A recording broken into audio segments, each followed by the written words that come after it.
Yo, what's up, everybody? This is LB back with y'all with another one. Shouts out to the whole LDBC. Also, subscribe to the Patreon. Give the video a like, hit the subscribe. Appreciate everyone that subscribed to the channel recently. The channel is growing, and I thank y'all for the bottom of my heart for allowing that to happen.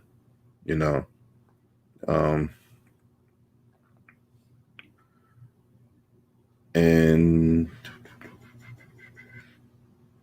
want to give a shout out real quick. Someone subscribed to the channel recently. Shout out to Deadhead for subscribing to the channel. We do appreciate it. We well on our way to 600. And it's because of you guys liking the video, commenting, sharing the videos and all that, which is allowing the channel to grow. And I appreciate that. Now let's get right into this.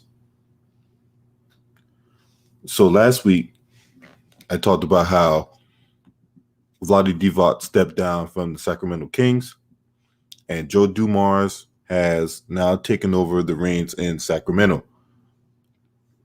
Now, this article is coming from The Athletic, so I'll be basing a lot of my talking points off of that.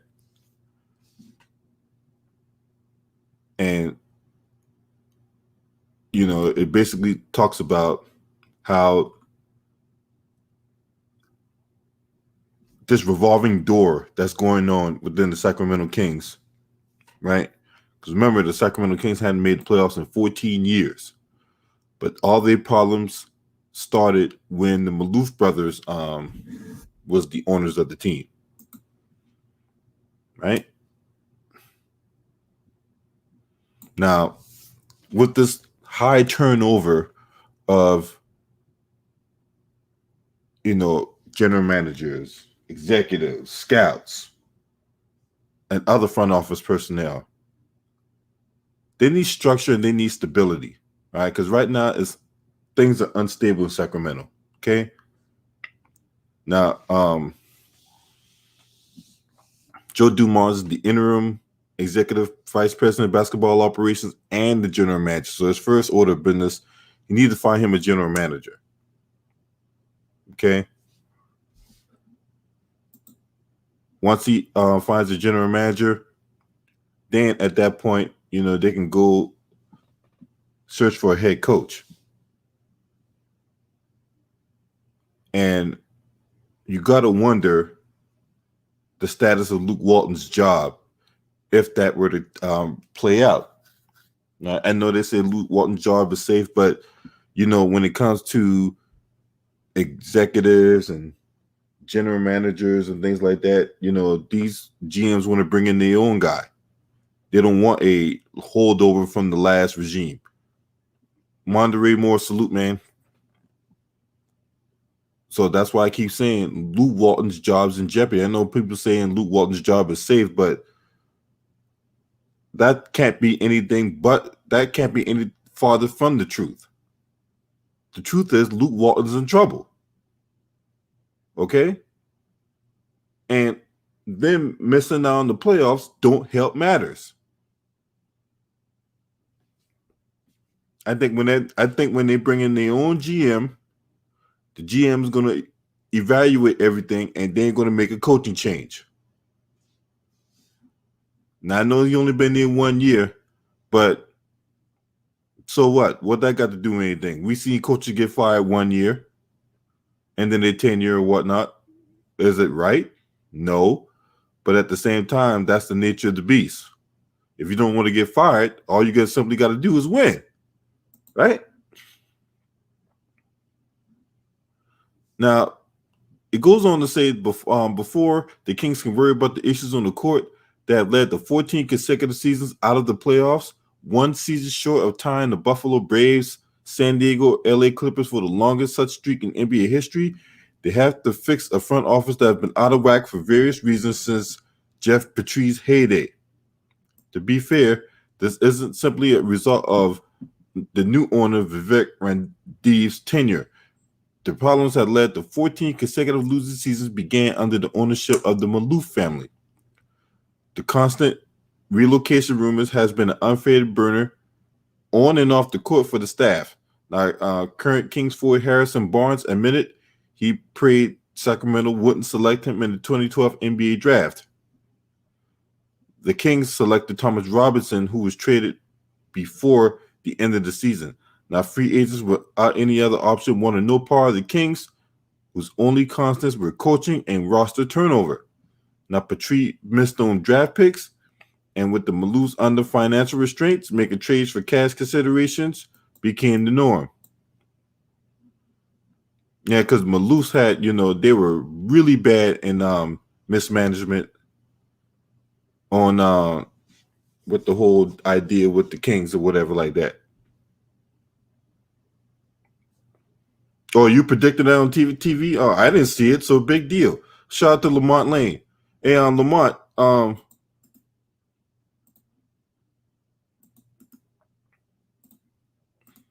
so great minds think alike.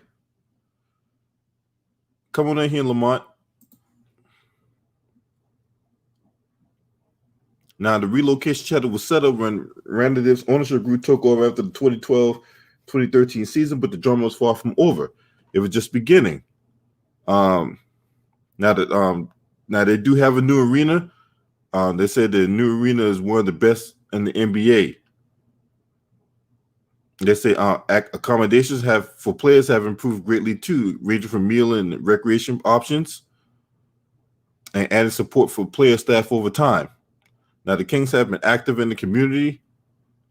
Consider what's going on with all the racial injustices and things like that. But the basketball operation has been a work in progress from the start. This began with hiring Pete D'Alendreso as the general manager before Michael Malone was hired as head coach. That left Petrie handling draft workouts amid the chaos of ownership change and waiting for the new front office to take over. Now, hiring D'Alendreso before Malone created a disconnect between Malone's vision and D'Alendreso and Ranadive, and eventually led to Malone being fired in 2014 after a good start and was ruined when his best player, DeMarcus Cousins, contracted meningitis. Shout out to Quincy Randolph. Shout out to Adrian Barbie in the chat.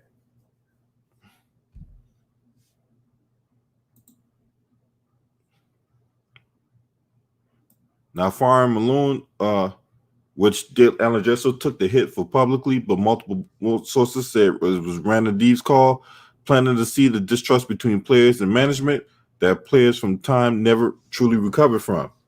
By the end of D'Alendreso's 2 years, dislike for him had grown because he became the scapegoat for Malone's firing.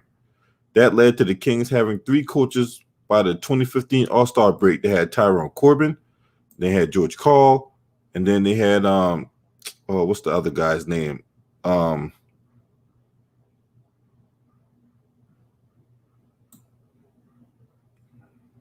it was Malone, Tyrone Corbin, and then George Karl. And then when George Karl got fired, they brought in Dave Yeager. I think that's his name, Dave Yeager. Still, that just justified the awkward fashion which D'Alendreso was ushered out the organization. He officially resigned, but it was clear he was not welcome anymore.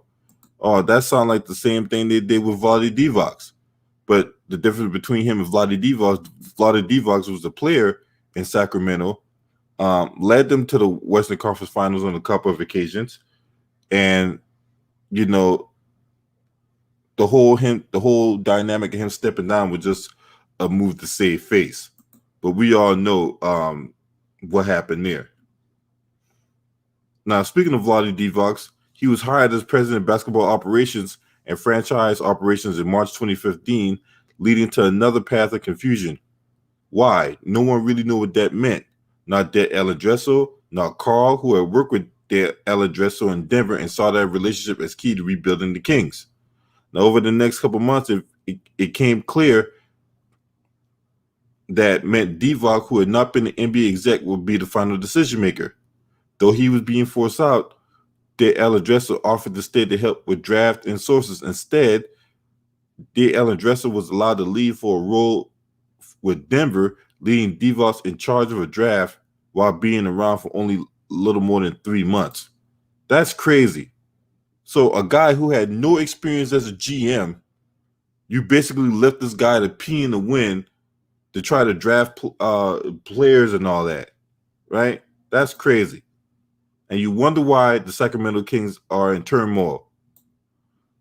The result was drafting center Willie Cauley-Stein, even though the Kings had an all-star center with DeMarcus Cousins on the roster. See, that made no sense right there. That kind of power and decision-making has marred the Kings for more than a decade. And now Willie Cauley-Stein no longer with the Kings. He's with the Dallas Mavericks. Because when he signed with Golden State in the offseason, and then Golden State traded him. Now, one of the flaws under Divac was the lack of experienced personnel around him, especially in his tenure. Adding Ken Cantanella in 2016 helped, as Scott Perry briefly did in 2017, and then later Brandon Williams. But it was Divac who had the final say, which made it difficult to hire others who were more experienced because they didn't believe they could answer to someone less qualified with them on the job. That's like with any other job. You got somebody, you're the most experienced person. You've done this job for like many years, and then you find yourself working for someone who's never done it, doesn't know how to do it, and then not looking for input on how to do the job. So why would they subject themselves to that? I wouldn't.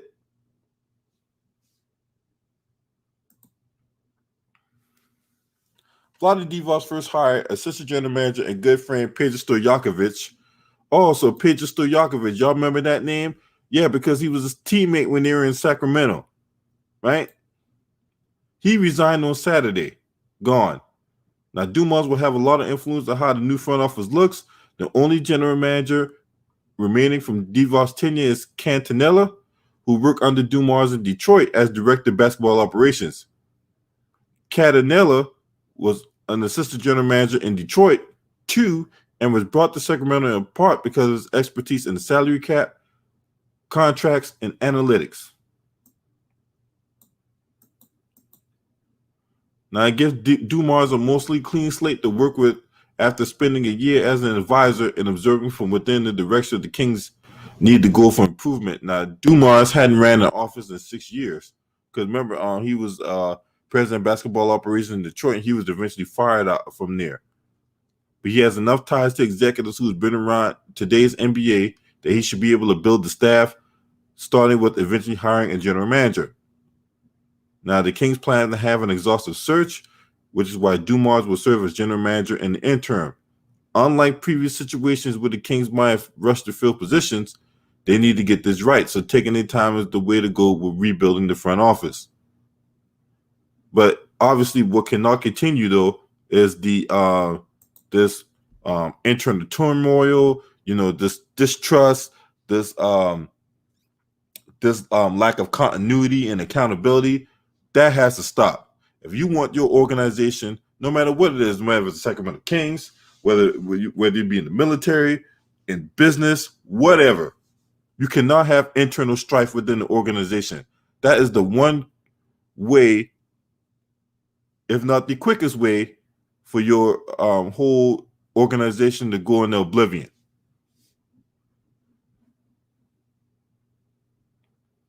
On top of that, there's a structure that has to be put in place. You can't have, I know in the days NBA, people want to have a voice, but you can't bypass the coach to go straight to the GM and the other executives, man. You know what I'm saying? At the end of the day, in my opinion, right, you can have a voice as a player, right? But the voice as a player cannot undermine the coach. It cannot, you can't have the player going straight to the GM saying, bitching about this coach and that coach and all that, right? That's how, in my opinion, internal strife starts. Now, I'm not saying motherfuckers should just shut up and dribble. I'm not saying that. So don't misconstrue what I say. What I am saying is, though, you can have a voice, but at the end of the day, right, the front office hired this coach for a reason. The front office needs to get behind the coach. The front office needs to show the coach support. Period.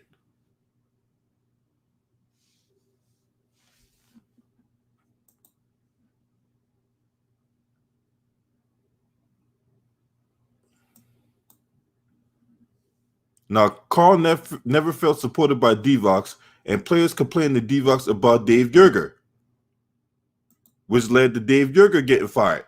What up, Elder Rufus? What up, William Burr? Salute to y'all, man.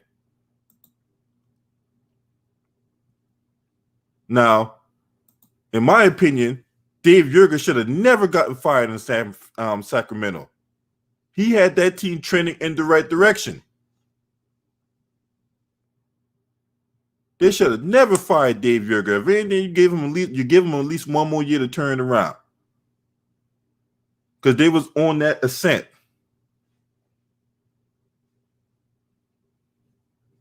Right? Or yeah, Elder, you just came in. That's the same thing I said, man. I think the Kings fire Luke Walton when they get their own GM and head coach, because we all know that when you have this roster turnover with this extensive house cleaning, right? When you get a new GM, right? You already got the president of basketball operations. When you get a new GM, the GM's going to want their own coach. They should have. So I think Lou Walton's gone. But anyway, Dave Yerger, they should have never fired Dave Yerger. Dave Yerger had that team trending in the right direction. If they kept Dave Yerger, there would have been a good chance this team makes the playoffs. But instead, they tried to go after the home run and Luke Walton has this team regressing. Why is Buddy Hield coming off the bench? This was a guy that was the centerpiece in the trade with New Orleans. Why is Buddy Hield on the bench? Not only you got him coming off the bench, you cut his minutes.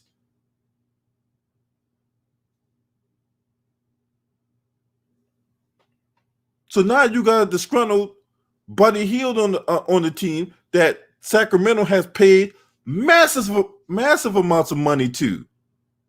Now he wants out. Buddy Hield coming off the bench, but you got a bum like Harrison Barnes playing 35 and 40 minutes a night.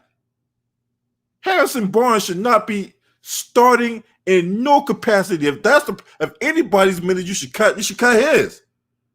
Outside of a PJ Tucker, I've never seen a guy like Harrison Barnes that could play all these minutes. Do be playing all the 30, 35 minutes and does absolutely nothing.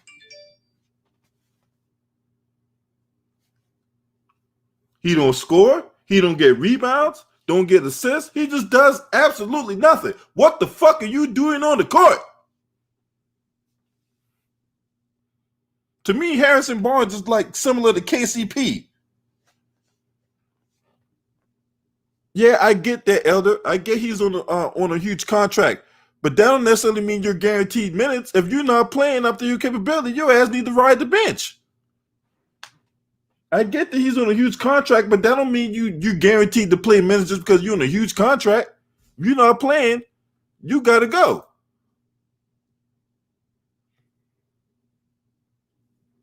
Now, they later disagree on the roster. Yerger was in favor of looking to trade Buddy Hield, and so to say Yerger was reach out to free agent without Divock's knowledge, but with a strong general manager in place, such issues could be quelled because there'll be no questioning the authority on the team around him. Now, Dumars could look back this time running the Pistons and try to convince someone such as Perry to return to the Kings. He was with Sacramento for about 3 months before leaving to become the Knicks general manager. So that's an interesting wrinkle to look at there. That could also include looking at younger executives such as former NBA player and former Kings assistant D. Brown. Same D. Brown that went on the won the dunk contest, had a career with the Boston Celtics or whatever. Yep. Man, I would trade Harrison Barnes in a heartbeat, Elder. I would get his ass out of there.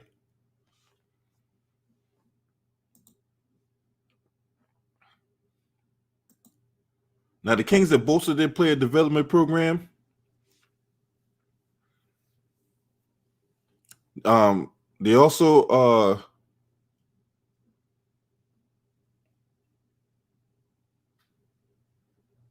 which was seriously lagging behind the rest of the league when it came to this G League. Now, a prime example of that is a guy by the name of Wenyan Gabriel, who played 9 minutes for Portland in Sunday's playing game against Memphis. Now, Gabriel went undrafted out of Kentucky 2 years ago, but after a year in the G League, he worked out with current Kings assistant coach Rico Hines.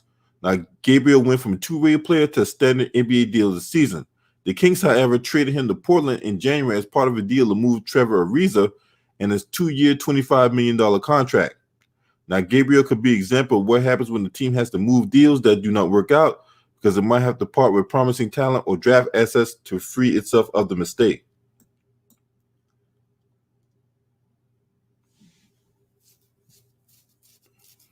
But my thing is, why would you even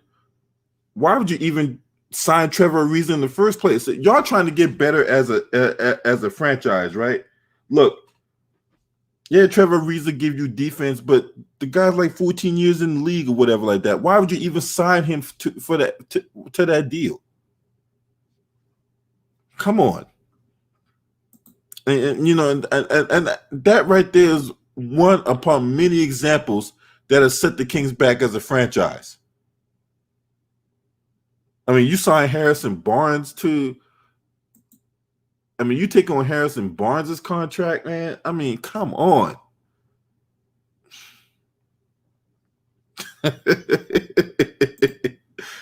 Harrison Barnes is a bum. Speaking of which, and you know, it pains me to say that because you know he played his college ball in North Carolina, so it pains me to say how this dude is a bum, right? Now,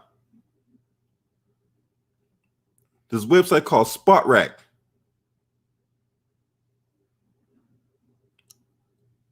He signed a 4-year, $85 million contract with the Sacramento Kings. You talk about somebody stealing money with the pen. Matter of fact, that $85 million extension started this season. Harrison Barnes this season makes $24,147,727, right? That's the first year, right? And then it is a declining contract, or because next year he makes $22,215,909, and then 2021 season he makes $20,284,091, and then the last year of his deal he's only making $18 million. But the fact that you're paying this guy $85 million, man, guaranteed. Every last cent of that contract is guaranteed. Man, that makes absolutely no sense.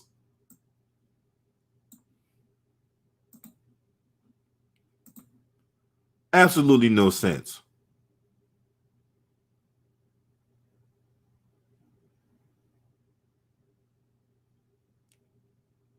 Now, as much as I like Joe Dumars, he did made a gaffe, an obvious gaffe, in 2003 when he selected Darko Milicic over Carmelo Anthony. So, you know, I know I like Joe Dumars, but you know, Joe Dumars, you know, ain't absolved of this either. Right? But I like Joe Dumars. I like the fact he's getting another shot. I think this time around, I think he learned from that mistake. And I think, you know, when you got an obvious player that you need to take, don't get cute, take him.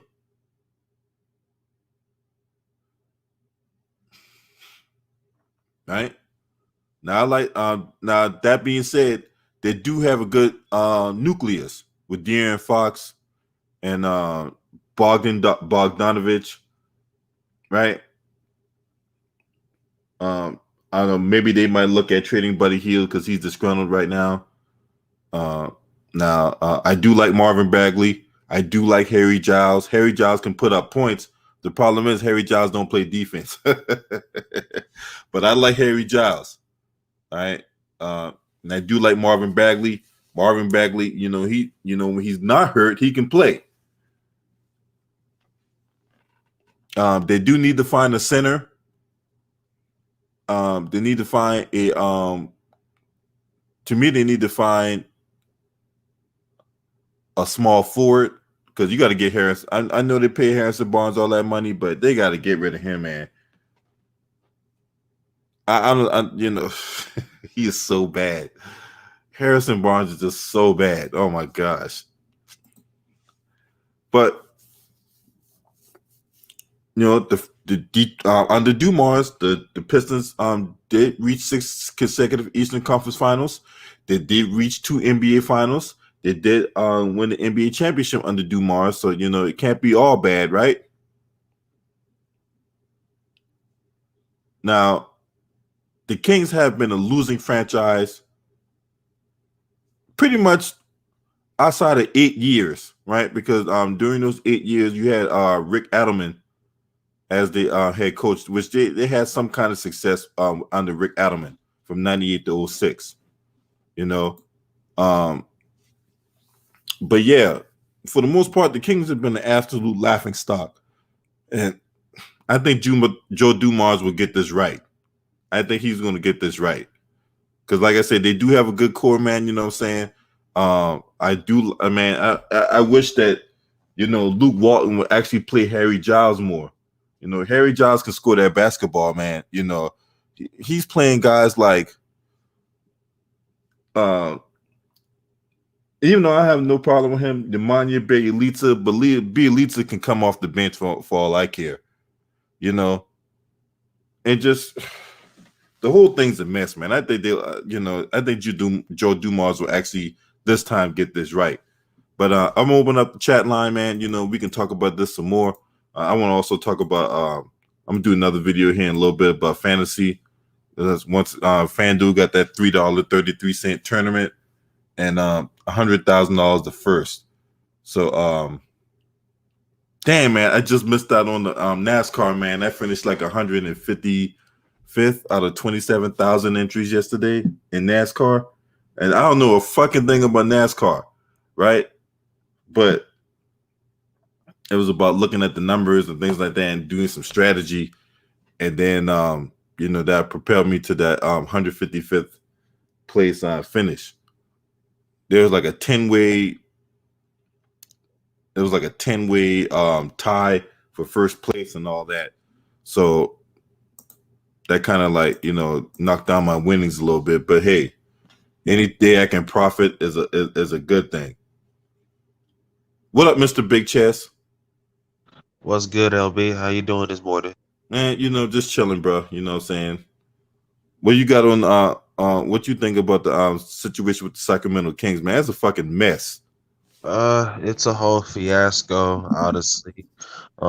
Basically, I think, in my opinion, I think the Kings, they've been an utter embarrassment, in their, in their inner like and everything. They've been embarrassing because they haven't had no continuity. They have right now, I think they have a team that could possibly be in the playoffs next year. But they gotta find the right coach. Luke Walton ain't it, like he did with the Lakers. He doesn't know how to use his rotations. In my opinion, Harrison Barnes shouldn't be started. He should be coming off the bench because although he's making that money, he isn't playing up to that money. So they just got to do better overall. Right now, they're just playing right now that whole organization is really just shitty right now. But Joe Dumars comes in. I think he can fix that up. And I have the utmost faith in him that he can get the job done. What up, Luda Ryder? What up, guys? Today is put up the shit up day. Yeah, we got we talked about all that over the weekend. I know, but no more bullshit. We're gonna find out who's real, who's not. Yep, today is the day we start separating the contenders from the pretenders. But what you got on the Sacramento Kings? So they about to add Joe Dumars to the mix. No, Joe Dumars was already there, but when Vlade Divac stepped down, and I put quote unquote step down, right? I think he just got fired, but that was just a move to save face. But Joe Dumars already been there. He was there as the as like their kind of like he was kind of like playing the Jerry West type of role, right? like a consultant or advisor or some shit like that. But all right, so you think Joe Dumars can turn this around? Well, when he was in Detroit, he kind of helped them win a championship, but the worst move he ever kind of made was not drafting Carmelo Anthony over your boy. I can't remember what his name is right now. It's Darko Milicic. Yeah, I just talked about that.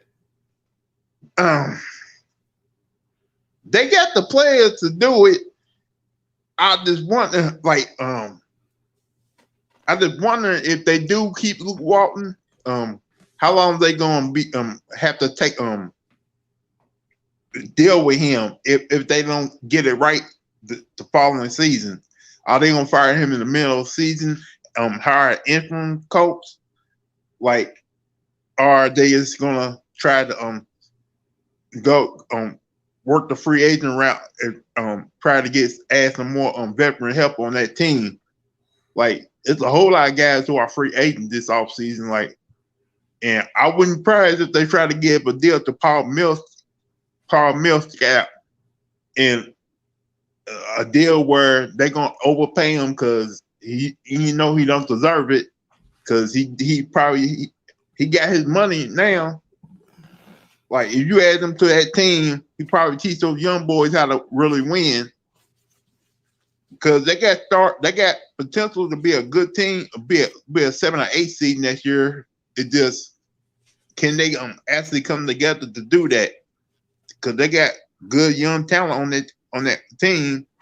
It just needed a coach that can develop that good young talent. Yeah.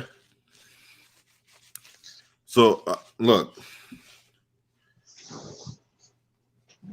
I gotta see the list of GMs that might be available or whatnot before I give my take of who I think should be hired as a GM or whatever. But I think he may try to do it himself next year, though.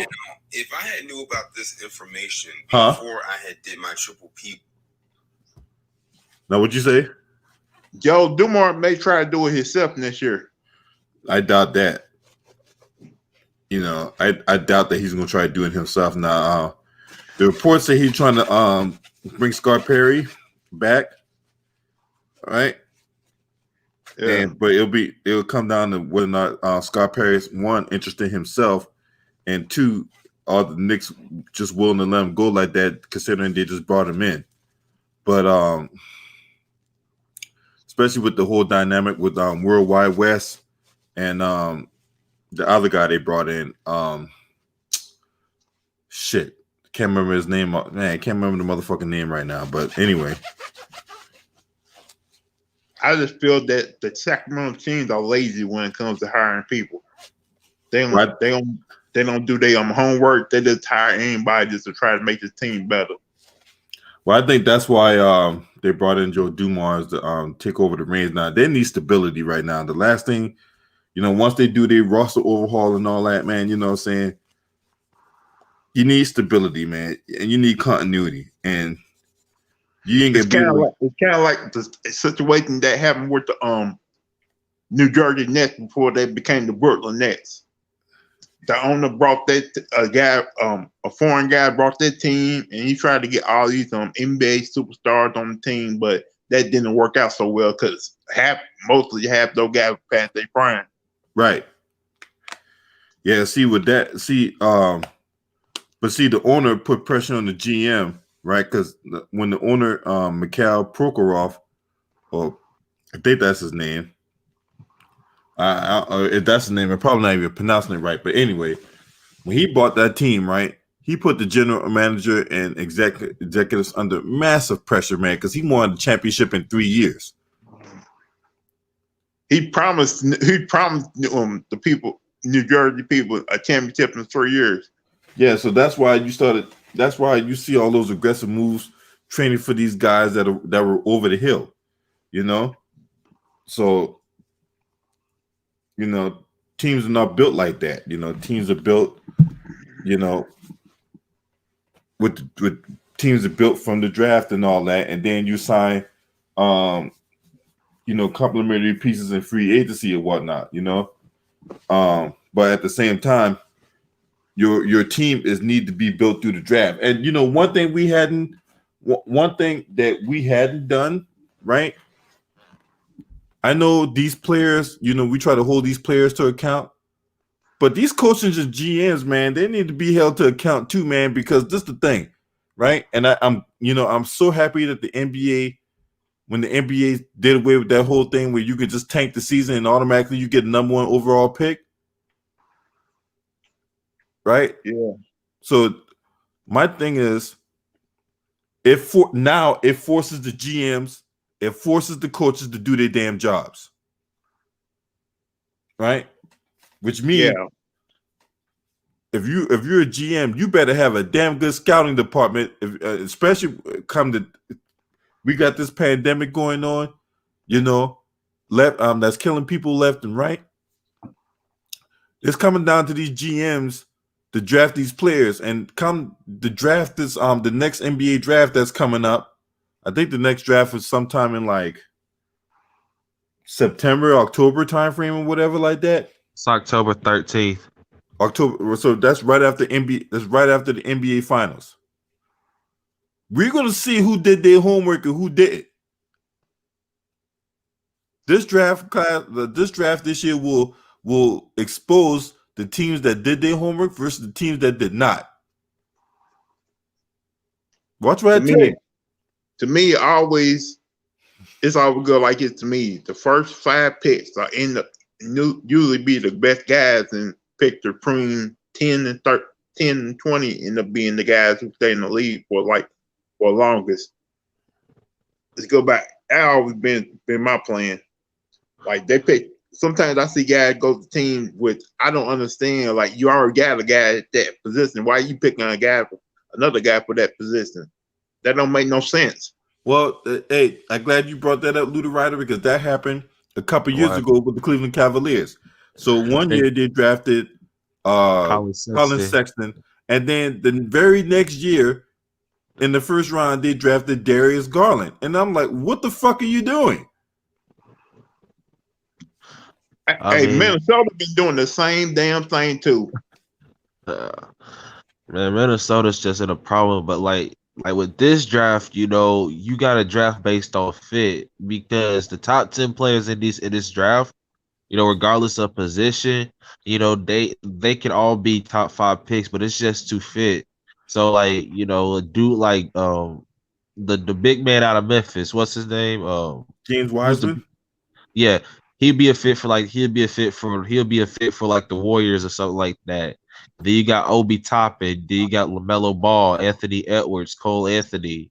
You got all these players, so it's all about fit and who's the best fitted for your team. You know, you can't just go off, you know, who's the best, you know, because the best player might not be the best fit for your team.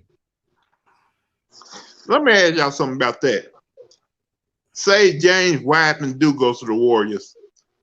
Is he gonna be like a Damar Green who averaged like 7 or 8 rebounds, who don't get double digits in points in rebounds, but probably get like 7 or 8 assists and be up there talking like he's a superstar when he's really not?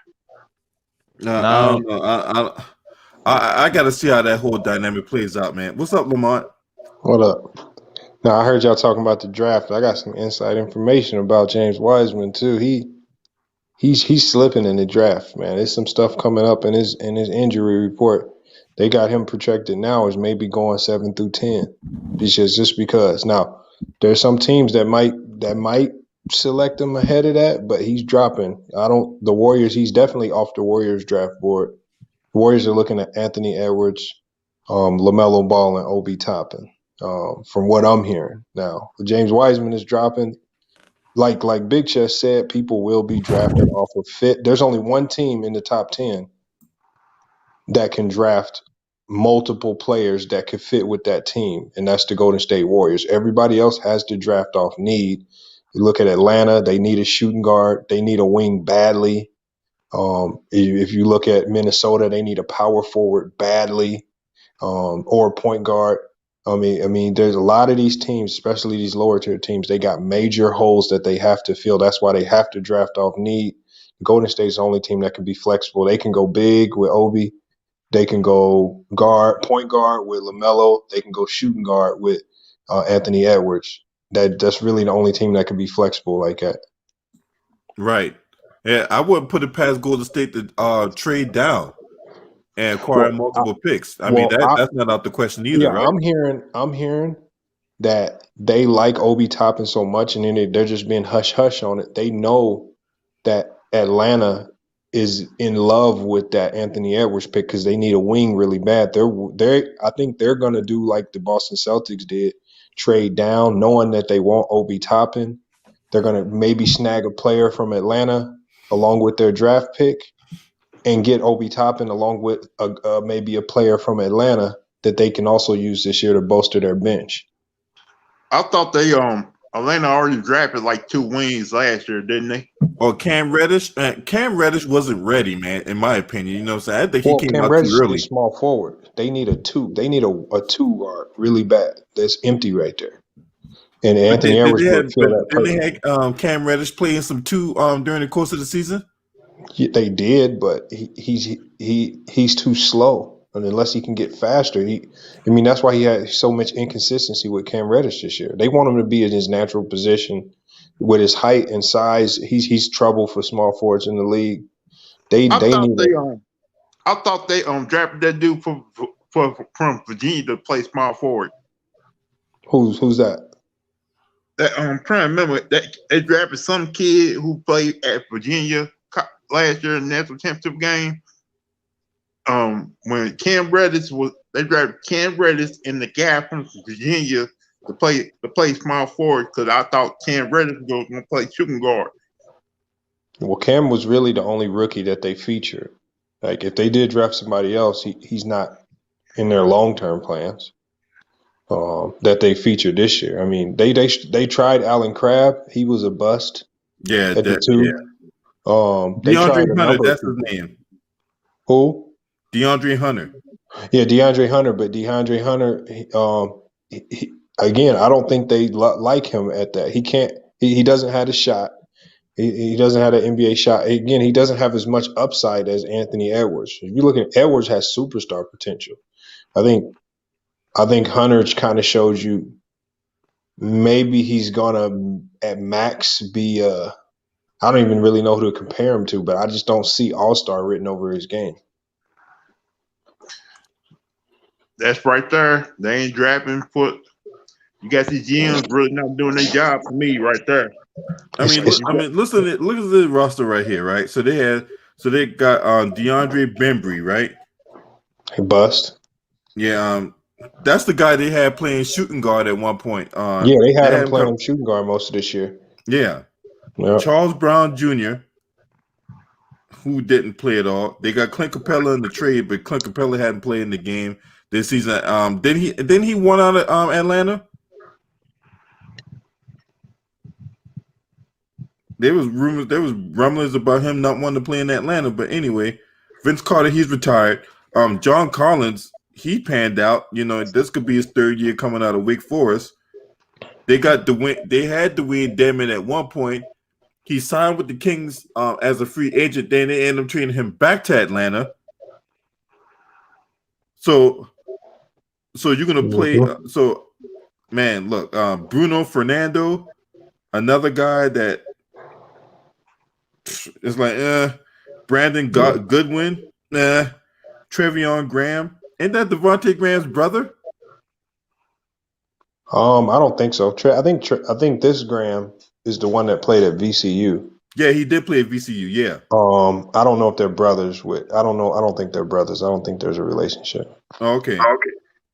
Kevin Herter, another guy that he was a rookie out of Maryland, but He's good. Kevin Herter's good. Kevin Herter's good. He's just. Hey, you know what, Lamont? That's the guy that played shooting guard. Because on FanDuel, I remember playing him on FanDuel a lot. He was on. He was the shooting guard there. He had some big games. He did have some big games for him. Yeah. So go ahead. I'm sorry. Go ahead, Lamont. I heard the Hawks were even looking at LaMelo. Even as weird as that sounds, it's weird what they looking at down there. That is very weird. It's odd. I don't know what they got planned. Maybe they want the ball in Trae Young's hands less, but I don't think that will work. But the good comparison, basically what they were saying about LaMelo Ball, this is what a scout told me. He said, LaMelo Ball is the only 6'7" point guard in the NBA that's a true point guard. He said you got LeBron James and Luka Doncic. He said they're just ball dominant. He said they're not true point guards. He said LaMelo will be one of the only true point guards at 6'7" at that height who can make plays. That's a true point guard as opposed to some of these other guys. So I think they like him because of the size, but and the willingness to pass to guys like Trae Young. But I don't know how good Trae Young could be off ball. Yeah. Then they got let's see, we talked about DeAndre Hunter, Damian Jones, a guy, bum. Scalabissiere, a guy that's bounced around several teams. He's with, even though he has been 3 years in the league, but he's played Portland drafted him, right? Yeah, Scout. They drafted him. He didn't work out. They traded him to Sacramento. Yep. And didn't work out there. So now he's in Atlanta. Yep. So I think he's almost out the league, right? Bum. Yeah, pretty much. Yeah, he hasn't even shown potential. That's what I'm saying. It's like And then you got Cam Reddish, who I thought came out too early. Jeff way Teague, too early. Yeah. Jeff Teague, a guy we know he's a vet and all that. He was with the Hawks during the times where they were making the playoffs. He leaves to go to Indiana, and then then he goes to the Timberwolves, and then now he's back in Atlanta. And then obviously Trae Young. But I don't know if you saw my video, Lamont, but another coach who I thought that was going to be that Atlanta might fire is Lloyd Pierce, man. I think this dude's way in over his head, man. You think so? Oh yeah, I think he's way in over his head.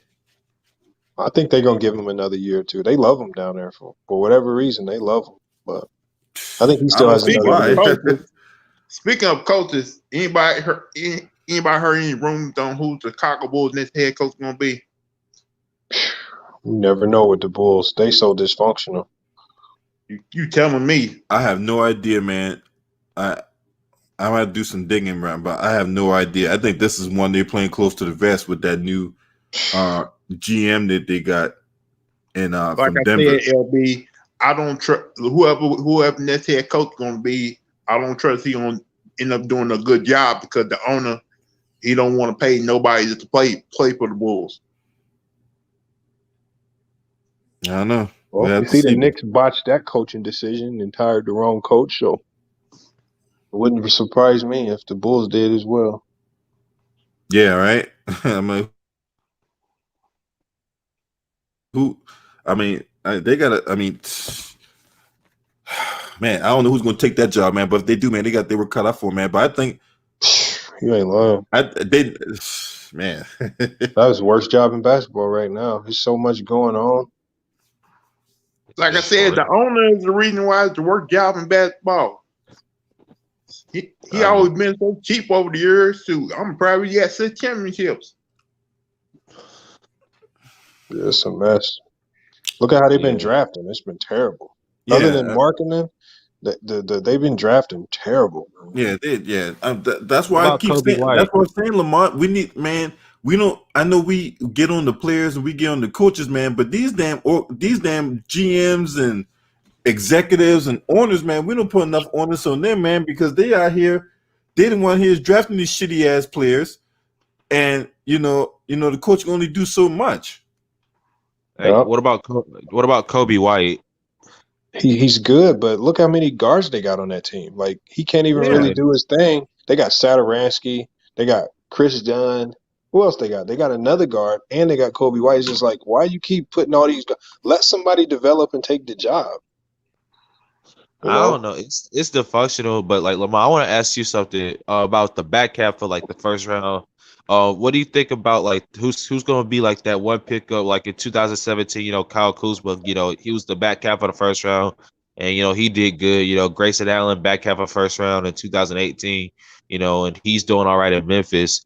But what do you think about a dude like Kyle Guy from Virginia, or that dude out of who was that dude out of Louisville? He's a small forward. Hey, hold that thought, Mr. Big Chad. Jordan, Hey, hold that thought, y'all. So Lamont, that person you think about is Ryan Arcidiacono from Villanova. Yeah, Ryan Archie. He's another one. It's just like, it's a joke down there. They just got too many guards, man. Too many guards. Oh, then there's Shaq Harrison too. Yeah, Shaq Harrison actually played good. He did. And you like, damn, like, which guard are y'all gonna feature? Y'all need to pick two, three guards. We got Saturansky. Yeah, but Saturansky played good too. And that's what I'm saying. We got too much. We got too, like Lamont saying, we got too much people at one position, and none of them was really like able to even shine and develop correctly. So with Kobe White out there too, he should be the one getting most of the minutes. He should be the main point guard. He showed the most promise, and then Shaq should be the backup. Lamont, I will disagree with you on one thing you said though. You've been talking pretty straight about my Bulls, but Lauri Markkanen is not good, bro. I like him. He had a good rookie year. They're using him wrong. Yeah, he did have a good rookie year, but the problem with Markkanen, man, I get what you're saying a little bit too. They haven't been using him maybe optimally for him, but the way they have been using him, he still has not been able to be consistent, and he's not. Bro, he's not worth the 7th pick, bro. He wasn't worth Jimmy Butler in the 7th pick. Hey, why you think Golden State trying to trade for him? Golden State's trying to snag his ass. They want him because he can shoot. He can shoot a little bit from the outside, but he's not consistent. That's what I'm saying, bro. He's been in the league 3 years, and he's not been consistent. He's never He's never been great at anything. I thought his consistency, I thought he started showing that inconsistency when Boylan took over and when he started fucking everything up. That's when I was like, dude. Yeah, Jim Boylan's a fucking disgrace, man.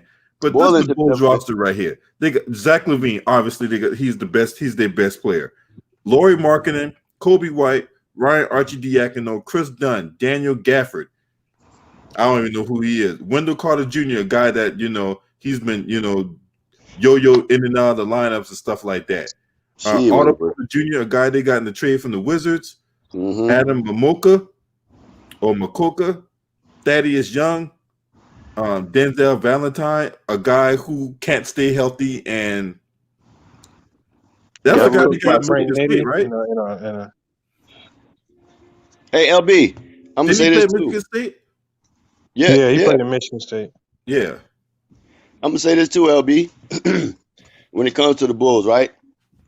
We had a chance to get Michael Porter Jr. and we drafted Wendell Carter Jr. instead. Bruh. Get the fuck out of here for real.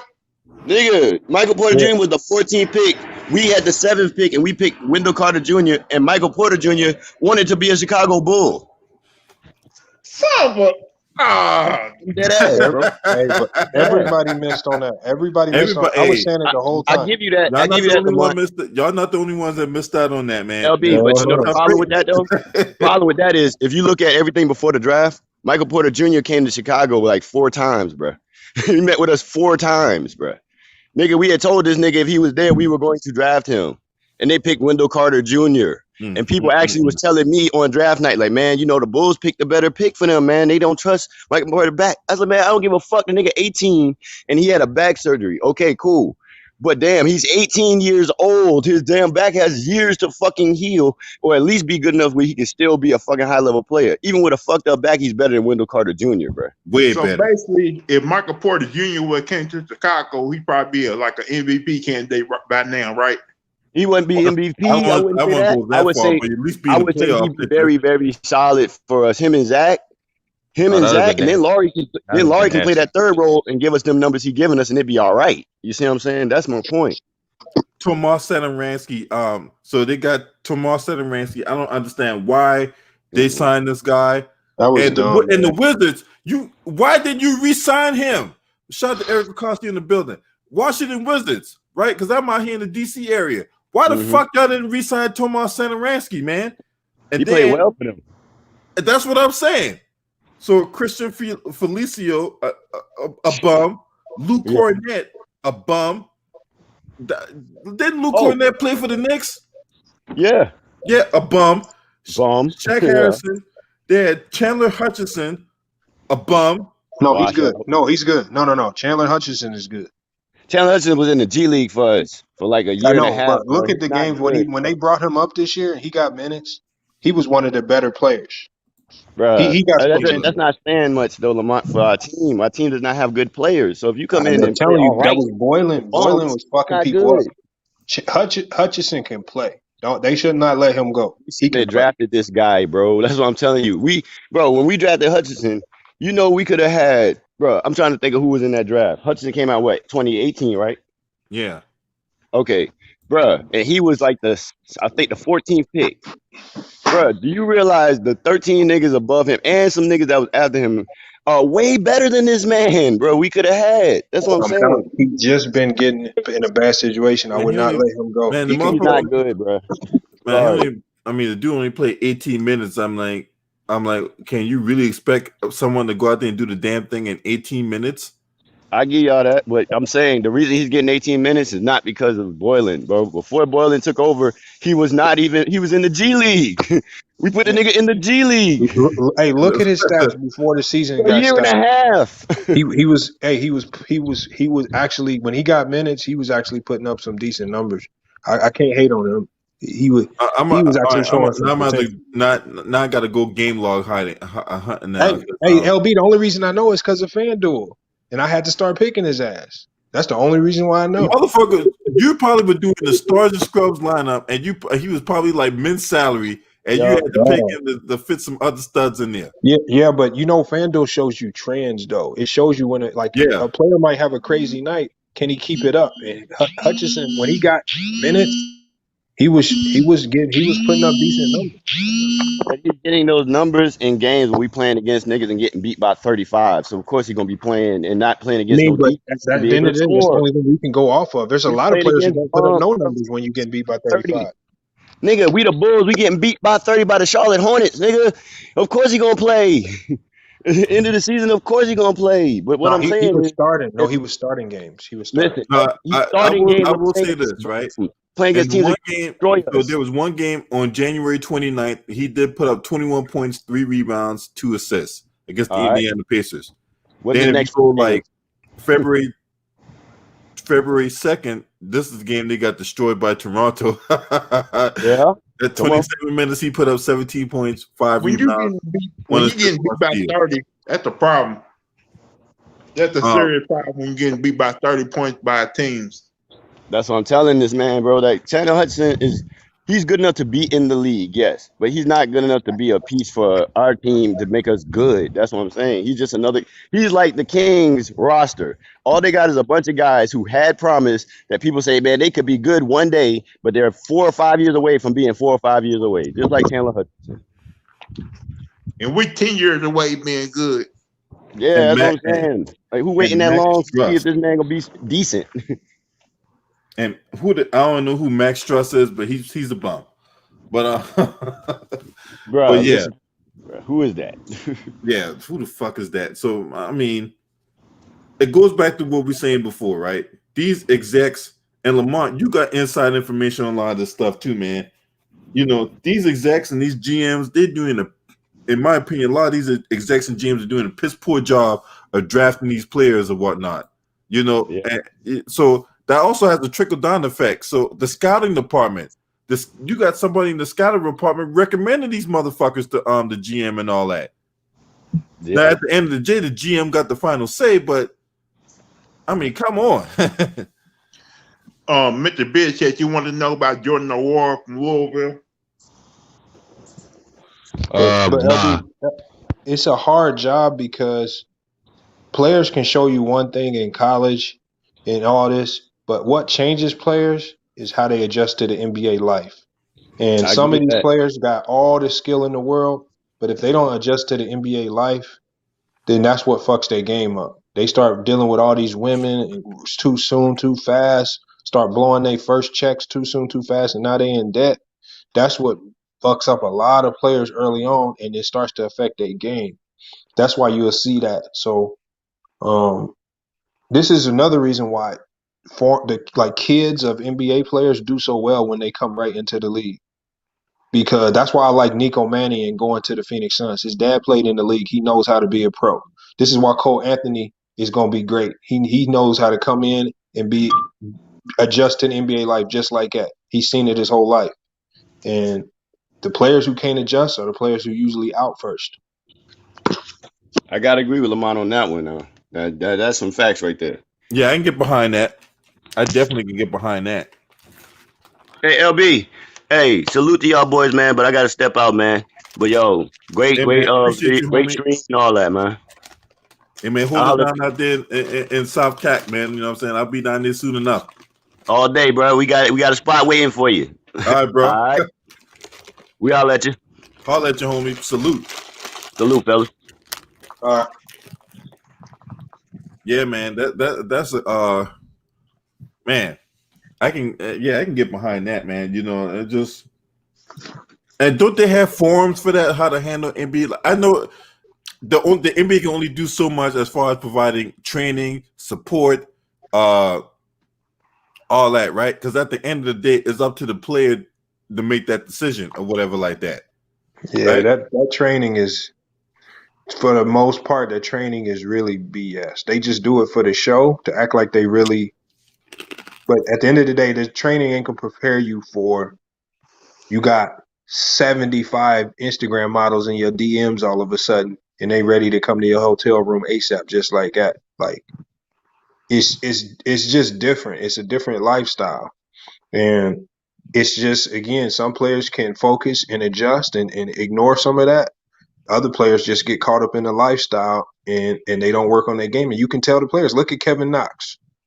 Like Kevin Knox in New York. He got all the potential in the world. I can tell you the number one reason why he's struggling. And it's not just because I hear the rumors behind the scene. I just can tell by the way he's playing. You can tell by his play. He hadn't been working on his game. He's not, but it's a reason. What's distracting him? Instagram models. Oh, that's it. I shouldn't be hearing stories about him getting these Instagram models pregnant, this, that, and the other, drama, this, Wait, what? Yeah. Whoa. Hold up. He getting people pregnant.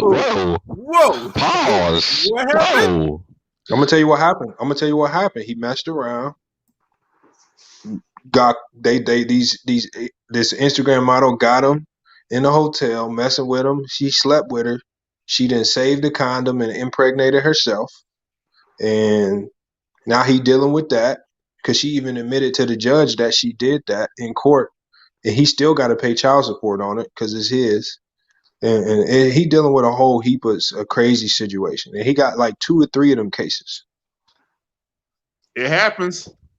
Oh my God. Like think about all those NFL players with 8 and 9 kids. Yeah, no. You mean dudes like Cromartie? Yeah, Cromartie. Somebody, I think it's another defensive back guy like 12 kids by 12 different women.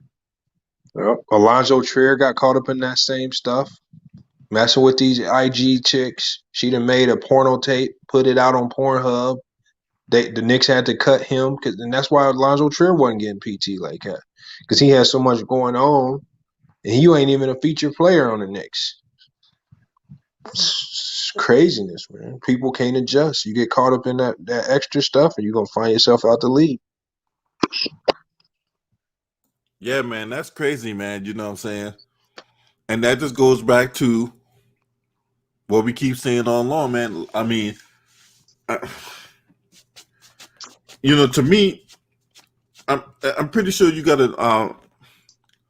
I don't see, and that's why I got to get the inside information about how all this draft process works and all that, and what kind of question he asks these players before they draft them and all that. I know the players probably going to say the right things to try to get in the NBA or whatever like that, but sometimes you got to go a little deeper than what they tell you or whatnot. You know what I'm saying? But yeah, man, that's crazy, man. Get yourself caught up in that nonsense, man. Nah, you're right, LB. But I'm gonna tell you one thing: these teams be doing their homework. They know you better than you know yourself sometimes. Yeah, So yeah, man. They'll do their homework. But at the end of the day, when you get that money and you get that access to all them women, nobody know how you gonna react. That's the one thing. That's the wild card in all of this. The women and the money is the wild card. Yep, you're right about that. You can't Like you see those players on draft night with their girlfriends, but I'll be like, man, that girl ain't gonna be around him, huh? Man, because look, when it comes to that, man, they're all about money, man. You know what I'm saying? And just like Lamar said, it's easier said than done, right? But my thing is, if she wasn't at the rehearsal, you can't come to the concert. That's my whole thing about that. You know what I'm saying? And man, that's unfortunate, man. But at the same time, you gotta be accountable for the decisions you make, man. You know what I'm saying? I mean, I hate to be, nah, you ain't getting no sympathy over here. Yes. What up, William? Yo, salute LB. Yo, salute Lamar. What up?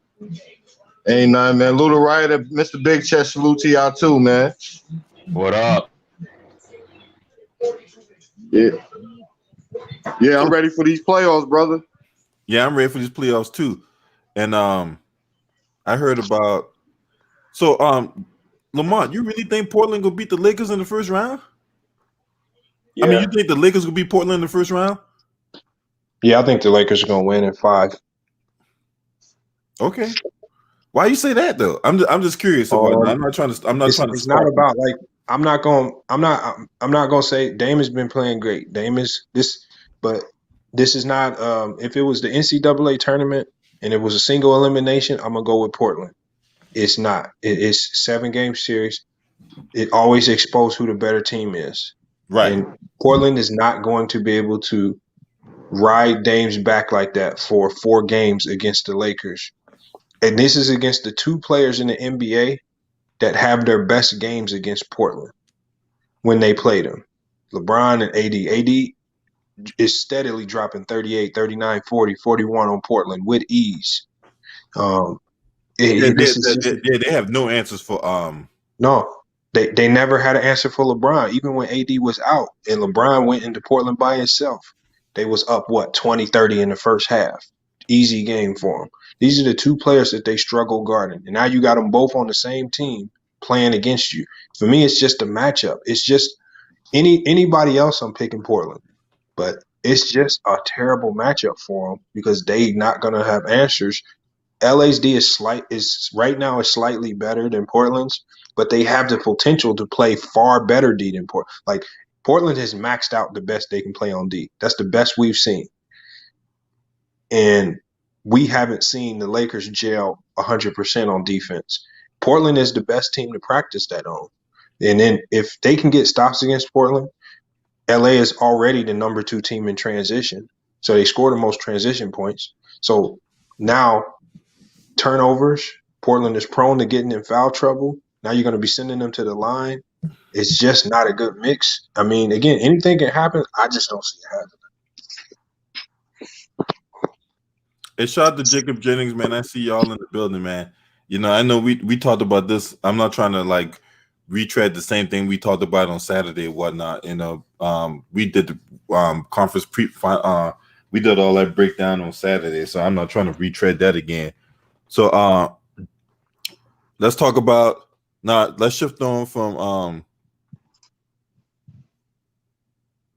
let's talk about the Phoenix Suns, right? Phoenix Suns, went perfect in the bubble. There was a cat whisker away from the play-in game. What do you see the Phoenix Suns? Would you change anything? And if you do, who, Lamont? Would you see the Phoenix Suns on that? I wouldn't really change anything. I know you got some decisions to make with like Baines and all that. I wouldn't change anything major. The only thing I would do is you now have to draft carefully. Like I've always said that they need to draft Nico Mannion and let him play behind Rubio for a year and then turn the team over to him. But other than that, man, you don't try to fix it if it's not broken. It's working the way it is now. So don't go out there and try to do no extra shit and make no trades and leave it like it is now and give them a whole year under Monty Williams to see how this works now that they got this newfound confidence. Don't play around with it. Don't try to do too much. That's all they need to do right now. I agree. I definitely agree with that. Hey, speaking of which, when you do your videos, I noticed you ain't got the gator with the sunglasses. What happened to him? Oh, the other dude? No, I'm talking about when you be in your background doing your videos or whatnot. Oh man, I fucked around. I gotta get a whole nother one. My dog done fucked around and got a hold of him and tore his ass up. I was like, man, what happened to the gator, man? That was the next, to me that was the star of the show. I watched your video just to see that gator, man, with the glasses, man. I thought that was cool, man. I had to order another one, man. He gonna be here, I think, Tuesday. Okay, so what was his name? You gave him a name and shit? Oh yeah, Fred. Fred? Yeah. Fred got tore by the dog. R.I.P. Fred. Rest in peace, Fred. We need to go ahead and get that trending on social media. All right. Yeah. And so, Mr. Big Chest, what do you think about the Phoenix Suns? Do you think they need to do anything? If so, what? I'm gonna have to go with mine on this one. They just need to, keep what they got. Because they had, I saw the coalition, they built in the bubble. Just keep what they got, make some minor changes. I like what Lamont said about Nicola Mannion out of Arizona. I think that'd be a good fit. Into the mic. Can you back up a little bit? I'm like, it's hurting my ear. Oh, there you go. That's better. all right. I like what he said about Nicola Mannion out of Arizona. I think he's gonna be a great fit with the team. Just had him sit behind Rubio for a little bit, and then him and Devin Booker, and with DeAndre Ayton, and all those pieces, man. That's gonna be nice. Plus, I think they get Kelly. They're gonna have Kelly Oubre back too. That team's gonna be looking nice next year, man. Washington Wizards, y'all some idiots, man. Why y'all get rid of Kelly Oubre? Man. All right, go ahead, Ryder.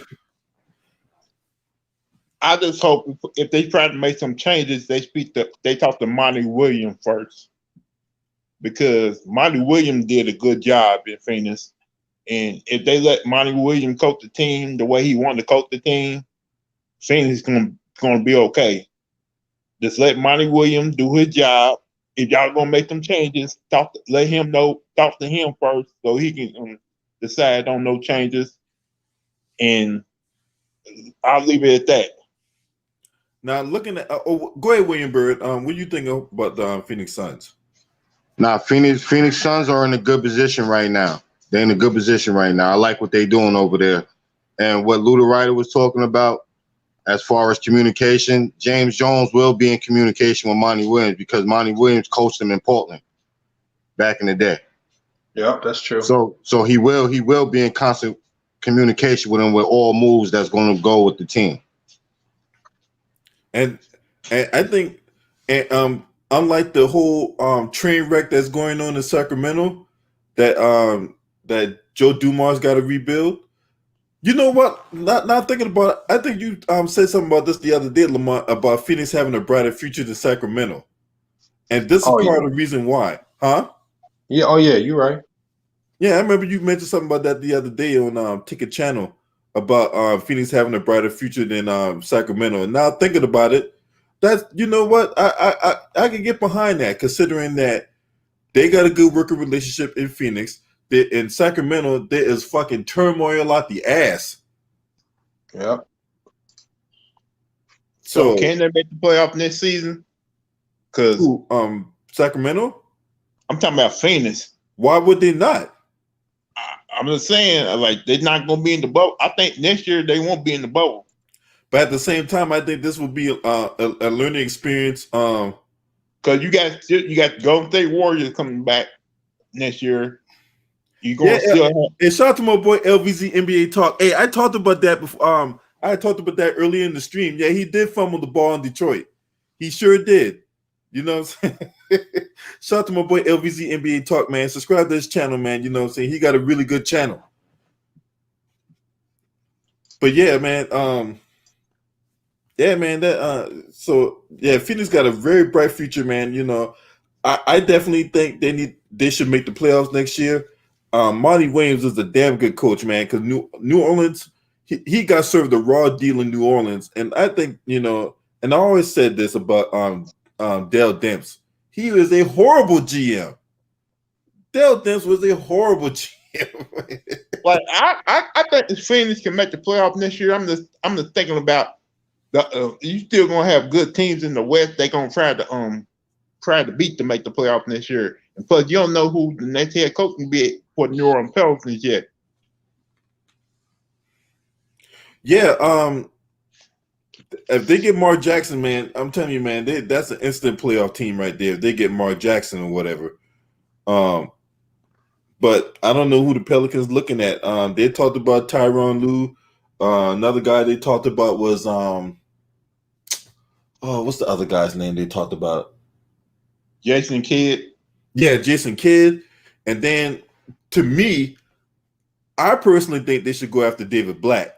But that's a name I threw out there, considering that, you know, the job he did in Cleveland or whatever like that. You know, of course, Mark Jackson. I think Mark Jackson should get a look, but I think Mark Jackson might end up in Brooklyn. I think when it comes down to it, Tyronn Lue gonna get the job. Yeah, well, that makes sense considering they won the championship together in Cleveland. And plus, I'm also looking at Dallas next year too. Dallas gonna probably be a better team than they was this year. And Krista, you know, to me, I don't think Mark Cuban gonna do it, but man, Rick Carlisle done some dumbass shit, and Rick Carlisle done some dumbass shit in this bubble, man. You know what I'm saying? Considering, okay, remember in the game against the Houston Rockets, right? You got a guy in 7'6" in Boban. You don't even fucking use him.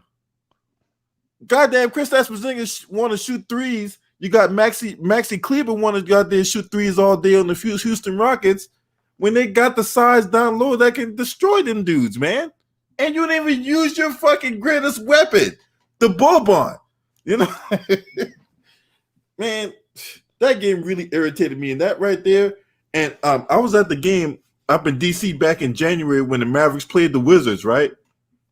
yeah, And the Wizards actually won that game because Dallas had if I'm not mistaken, Dallas had a double-digit lead, right? Right in the fourth quarter, they had a lead in the fourth quarter. They couldn't even hold the lead on the Wizards. Not only that, they let Bradley Beal get a game-winning layup at the end of it wasn't a game-winning layup. I take that back. But Bradley Beal sure as hell did hit the game winner against the Mavericks the other day on that Friday night. This is the problem with this new style basketball. They couldn't beat the fucking Wizards, dog.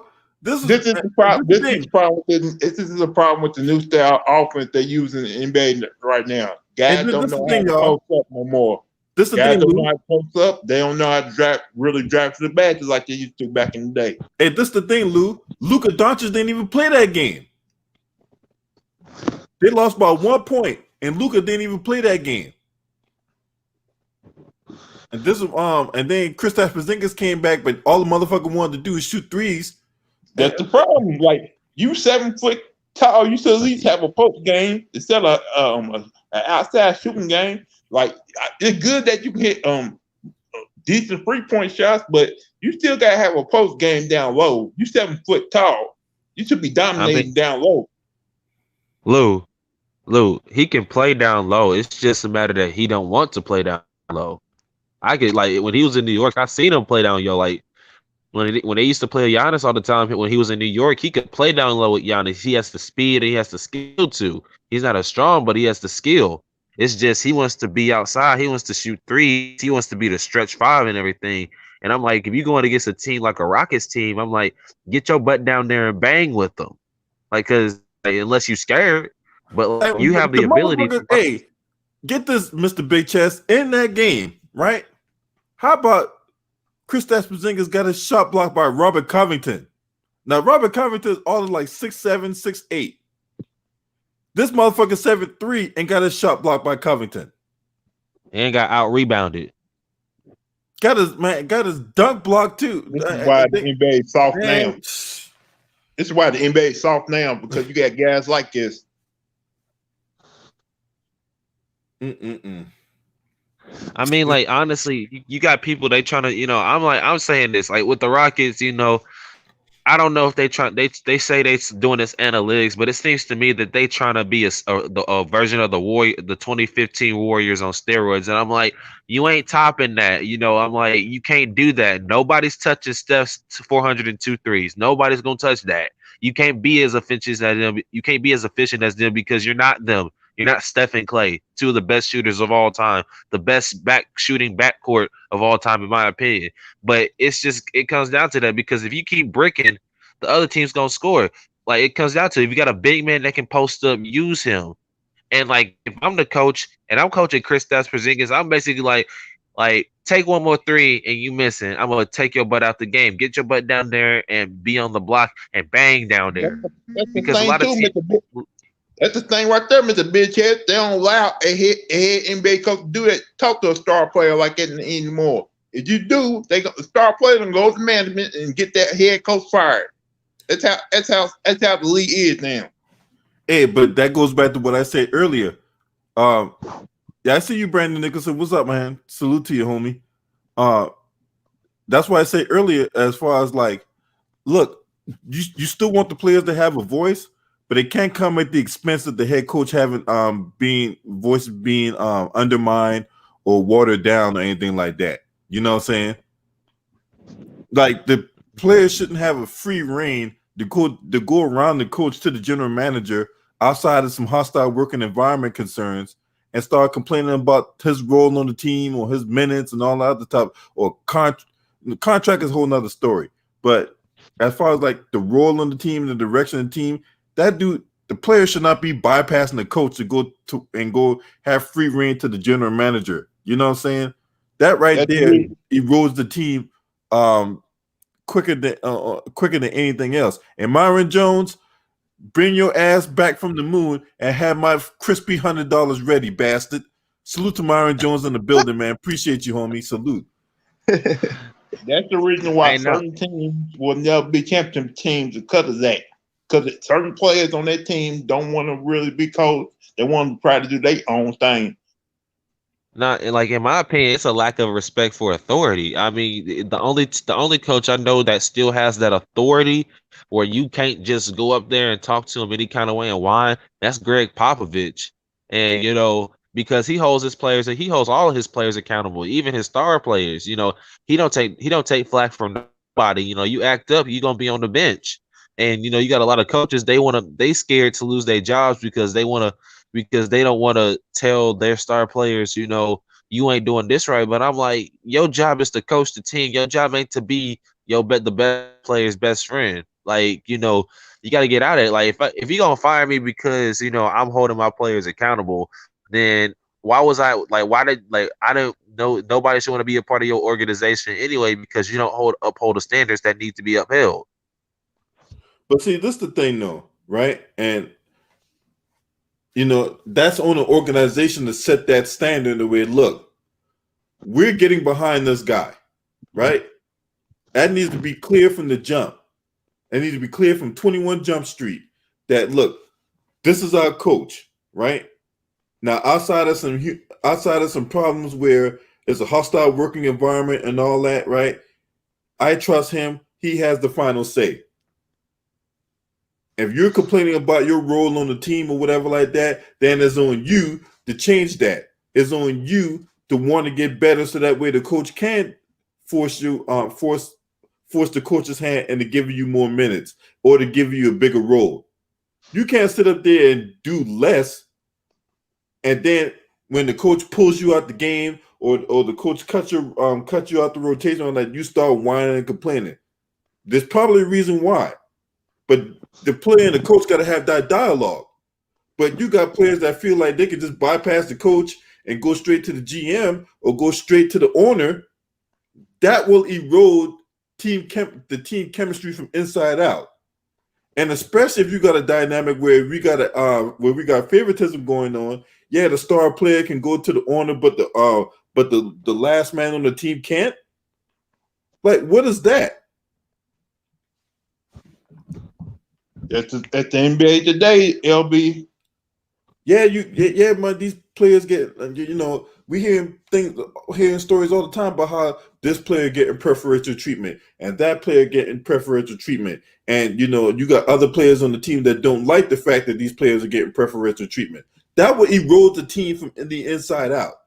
When you got you got jealousy, you got all this backbiting, backdoor deals, and oil fields type of shit going on. You got tampering going along with other players too, trying to get them play for their team, for your team. That's why you got these super teams right now, because you got so much tampering. Well, they're trying to crack down on that because Draymond Green got fined $50,000 for his comment about Devin Booker. Talk about how Devin Booker should lead the Phoenix Suns. That's been going on for years now. They've been trying to get Devin Booker on some type of super team type of deal. Right, but the NBA trying to crack down on that, but there's only so much they can do. You know what I'm saying? Outside of infringing on their lifestyle and all that, because these guys, at the end of the day, these guys hang out with each other. These guys call each other up. These guys, do all they do all the stuff. So they talk to each other behind the scenes. So the NBA can only do so much as far as like tampering go, outside of basically infringing on their lifestyle. And that's something that they won't do. Because go ahead, bitch. Yeah. I mean, I think D-Book's. Well, you can't. There's no getting D-Book out of Phoenix anytime soon unless you really want to risk your cap, because D-Book, his contract is in sticks, and I think it's through 2024, 2025. I think so. He's stuck there, but I think he's only 23. But if you really want to trade for him, you got to be risking to go deep into your cap. And I don't know many teams that are really risking to go deep into their cap, knowing how much they're gonna have to give up for D-Book.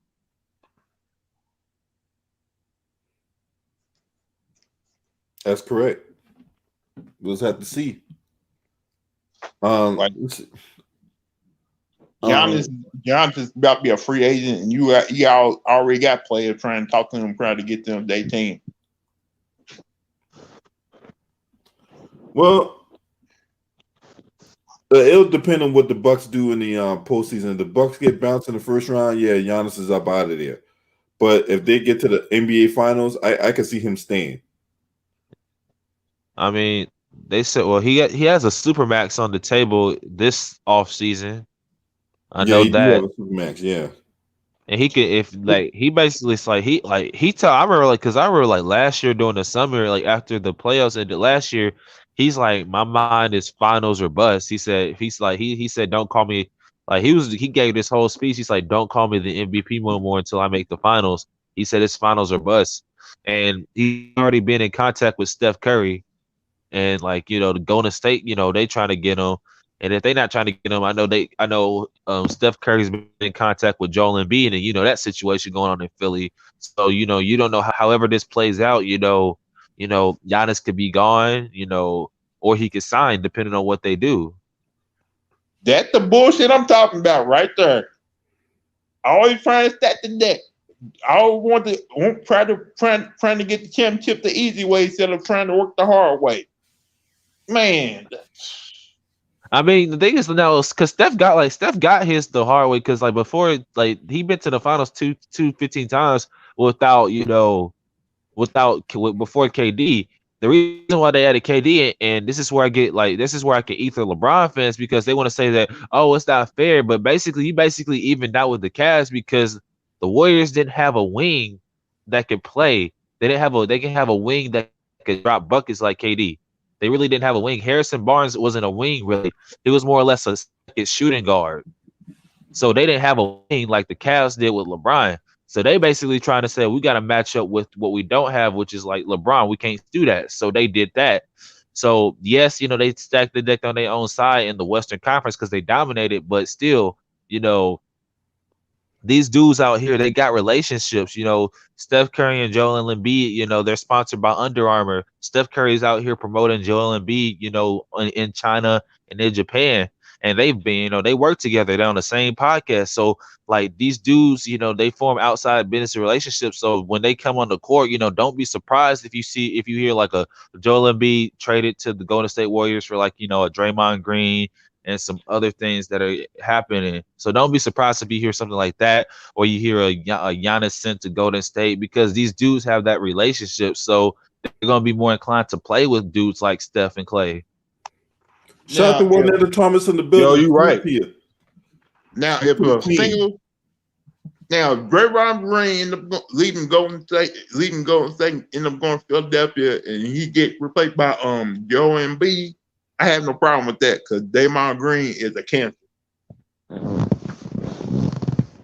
It's no, not but a you can't tumor. just like you can't.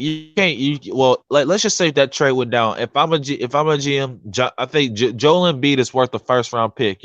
He's worth the first round pick, right? Like he's a first, like multiple he's not good of a player. picks. Multiple first round picks. But the thing is, it's just like if Philly, if I'm Philly, I would do what Boston did. They gave him first round picks, but Philly's been getting a lot of lower picks. So basically, you trade Draymond Green, first round pick, and a couple other drafts, because you're gonna be good for like the next 4 to 5 years, because you got Joel Embiid, so you don't have to worry about that placement of that pick. And then you have some other considerations in the future with it. You get Joel Embiid. What Joel Embiid can do, he basically shores up your interior, because that's the Golden State's weakness. He shores up your interior. Plus, he can do some of the stuff that Draymond does, like pass out the post, pass off the block. He's a great decision maker, and he can still bang in the post, and he can shoot the outside shot. Do that though? Is he willing to go down there and bang in post? Because you saw in the past playoff performances, he's not willing to do that.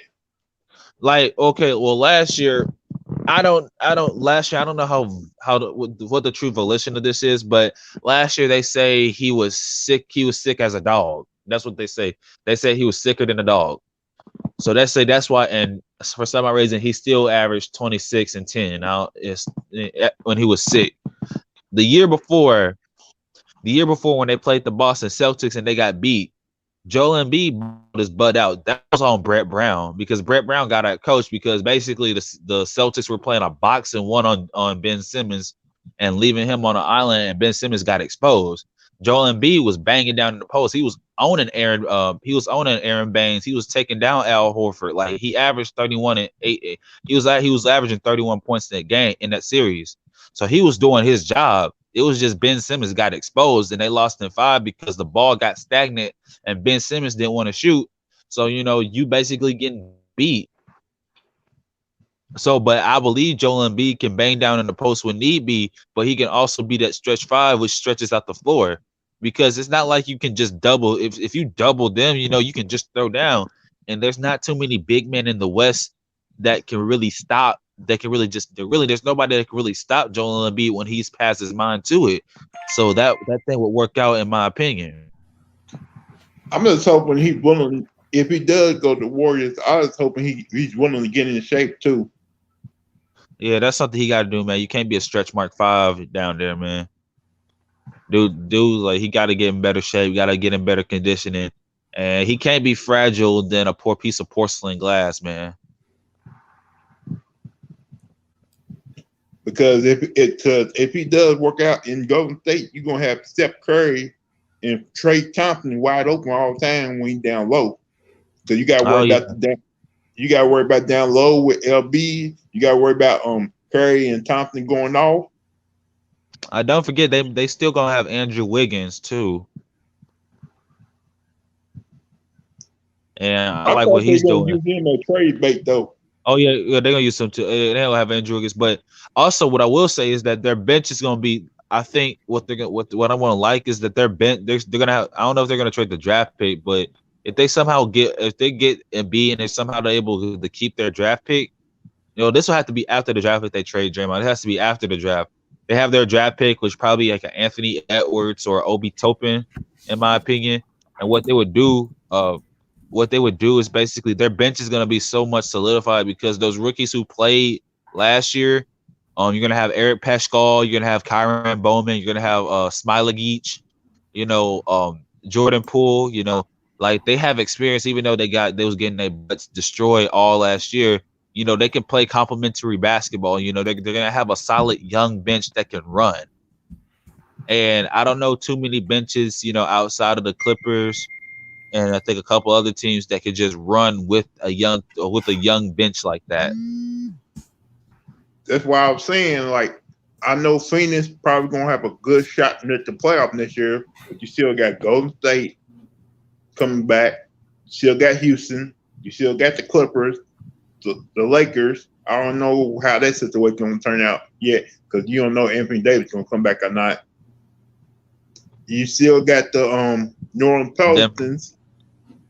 I don't know who the next head coach is going to be. Like, you still got a lot. You're going to still have the West going to still be great. Yeah, the West is actually going to be challenging. Like for next year, like my predictions, like my top four teams in the West. I got Lakers, Clippers, Golden State, and the Nuggets. And then you gotta include Houston. It's just, and then the Mavericks is 6. That's 7 through 11 in the West, really 7 through 12 in the West. That's gonna be a battle. And you don't know who's gonna get those last 2 spots. Now the first 6 seeds are gonna be shored up because those teams are just great. Those last 2 spots, they're going to be a battle because you don't know, because all those teams are close to even, and it depends on what happens this offseason. Like, I hope they had that playing game next year too. I kind of like that. Well, because originally how it was supposed to work, like in a regular season, what you were going to add, it was supposed to be like a round robin tournament. And the final, and like the two winners of those tournaments, they get the final 2 seeds in the conference. So the first 6 seeds are locked up, and how they were supposed to do it was the last 2 seeds, they're supposed to have a tournament, and the winners of those tournaments were going to get the 7th and the 8th spots. So, but it was different this year because of how the bubble thing went out. But they said there's something they're going to try to implement next season or the season after.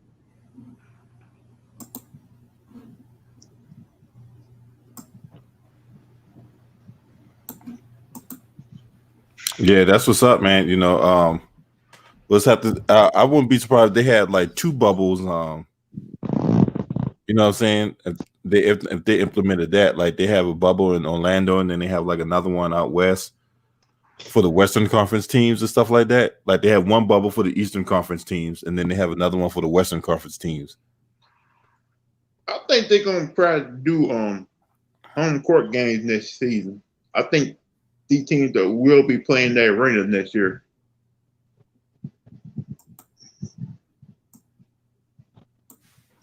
Yeah, they're not going to start this. They talking about starting the season next year in March. March? I heard earlier than that. I heard like in December time frame. They said Christmas Day. Oh, okay. So that means after the season is done, they're gonna have about a month and a half or so to get in, to have rest and then get back in. I think it'll probably be. I don't know. In my opinion, I say wait, because I like this new format. You could wait like at least to January or like early February, but you're gonna have to readjust the whole thing. Plus, there's the plus, you know, you got to remember like the NBA cares about their ratings, and they don't want to be if they start Christmas, they're going to be right in the middle of the NFL playoffs, and the NFL playoffs has always had more ratings than the NBA, especially around that time. So But it y'all just forget, depends on what The, just the depends NBA on won't what be they do. competing with the NFL this that year. y'all forgetting about the 2021 Olympics too. They still haven't picked their dream team yet. Well, Well, oh yeah, I forgot about the Olympics. Yeah, I forgot about that.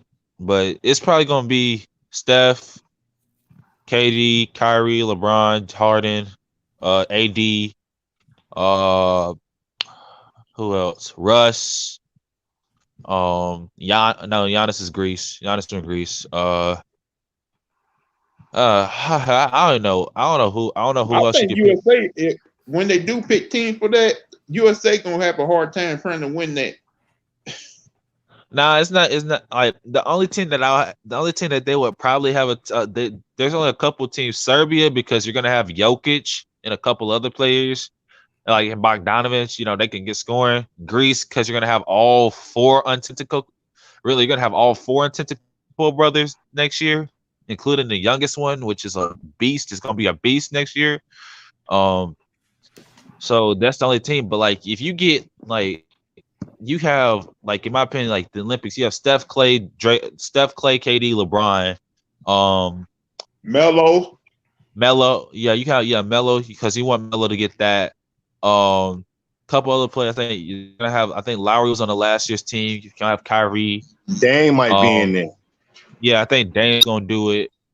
Like they're gonna be like it's gonna be. I think the potential, if you know whoever's on the team, the potential for next year's Olympic team, it has the potential to rival 2008's team. How great. I think it's gonna be as good as 2008's team was. I don't know about the Dream Team, maybe not the 1992 team, but like maybe the 1996 team. But like I think next year they have the possibility, because you're gonna have so many players coming back and they're gonna be healthy. And you know, you just want to see. I just want to see how that goes.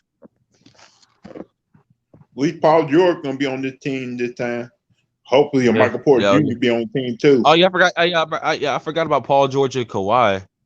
And then like I think like those, you're gonna have your 10 best players in the NBA. You know, in your 10 and like 11 through 14, 11 through 15.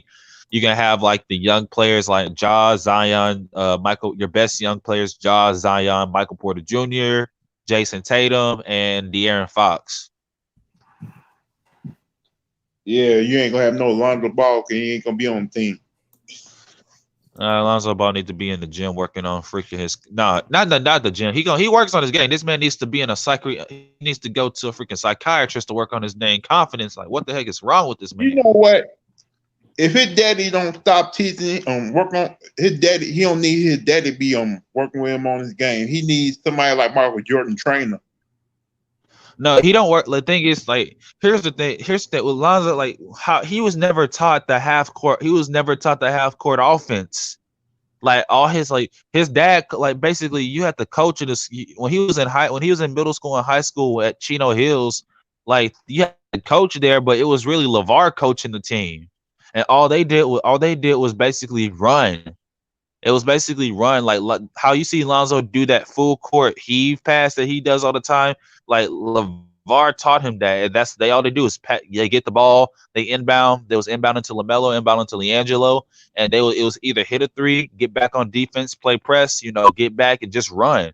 So they never ran half court offenses. They never learned it. Now LaMelo learned it when he got back to high school, when he was in high school at Ohio, and LeVar and LaMelo and LiAngelo were living in Cleveland. So LaMelo learned it, but Lonzo has never learned the half court offense until he got to the NBA.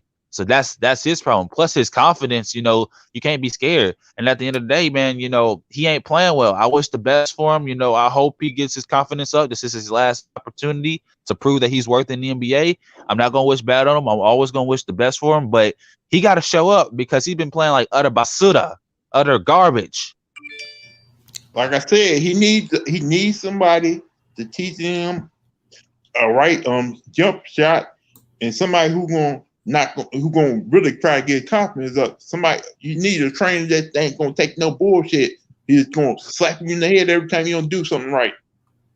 Like no, like well, it's not. Well, the jump shot has changed. So he's shooting on the his mechanics. The mechanics of the jump shot has gotten better than it was his first 2 years. That's why the field goal percentage went up. The problem is the dude that it takes time. Like he thinks that it's supposed to be a automatic thing. It takes time for your mechanics to change. You've been doing something your whole life wrong, and then all of a sudden, you got to change it. It's not gonna be a 2 month, 3 month thing. Oh, it's not gonna be like an instant thing. Like, oh, I'm going from averaging 9 points to 35. It's not gonna happen. My problem is the dude missing a shot, and this man soaks like a child. Like he holds his head down, soaking, walking back on defense. That's why this man's getting beat. This man is just soaking. I'm like, get out of your head, man. I break every day. I go to the park all the time. I be breaking. Don't stop me for shooting. And I'm like, you in the NBA, you getting paid millions. Put your head up. You in the gym, put your head up. It's that simple. But it's not even the physical aspects of the game that he doesn't know, because he's not a nep. Something's wrong with this dude's mental. I don't know what it is, but something is wrong with this dude's mental. That's what I'm saying. You need somebody who, when you see him stopping like that, just get in his face, tell him and get his head up and shit. I mean, man, but it is what it is. With Lonzo Ball, man, it is what it is, man. I've been a fan of him since I was in high school, since he was in high school, AAU and all that good stuff. But I gotta call it like it is, man. You ain't been playing like a number 2 overall pick. I don't even think you should have been number 2 overall pick. They should have got De'Aaron Fox, in my opinion. And you just got to be better. Like that's what everybody ain't doing good. They just got to be better. You got to call it like it is. No, they should have got Jason Tatum. No, Jason Tatum was going to Boston. I think because Magic Johnson wasn't looking at Jason Tatum, because they didn't need a wing player, because they had BI. They had BI, and Jason Tatum, and Boston really wanted Jason Tatum. Magic Johnson wanted De'Aaron Fox, but it was Jeannie Buss who said you're gonna get Lonzo Ball, and Magic Johnson had to abide by orders. That's the thing right there. When the owners start messing with the team like that, that's when things don't go right for GM. Like, I agree with you, Lou. It's just Magic never. It's just not Magic, but Jeannie Buss never let Jeannie Buss was always overriding Magic's authority. Fluke Walton should have been gone in the middle of 2019, the middle of the 2018-2019 season. I don't know who the backup coach was, but he was a better coach. And like I said before, when their father passed away and her brother started running the Lakers, that's when the Lakers started going downhill. Yeah, man. I mean, like now you got like then like during the off season, like when Rob Pelinka became GM, you had you had a lot of turmoil, and Magic stepped down because he knew that what was gonna happen is that if stuff didn't happen, he was gonna take the blame for it. So he's like, I'm gonna step down, because he knew, like he said he cares about Jeannie, and Jeannie was like a sister to him. But I'm like, you can't be the owner of the team and you don't know basketball, trying to get involved in basketball operations. Regardless of how you feel about a person, like Magic could see the dude from a mile away. Magic could see Lonzo from a mile away. He was like, this dude is not. He's gonna be a project. He's gonna be a working project. Not saying that he doesn't have the intangibles, because he does. It's just he's not ready. And in my opinion, Lonzo should have stayed another 2 years in college, because his body wasn't physically ready for the NBA. And again, I heard the rumors about Jeannie Buss in the GM, so I ain't gonna go down that road. We ain't gonna talk about that. So no, we're gonna leave that one. We're gonna leave well enough alone on that one. But hey, I'm gonna go ahead and step out, man. I got some stuff I gotta take care of, man. You know what I'm saying? I got to do some research and whatnot. So I appreciate y'all for coming on. Appreciate everyone for listening in. You know what I'm saying? Smash the like, hit subscribe, man. I'll be back later on today. This your boy. Scream at me. Peace. All right, man.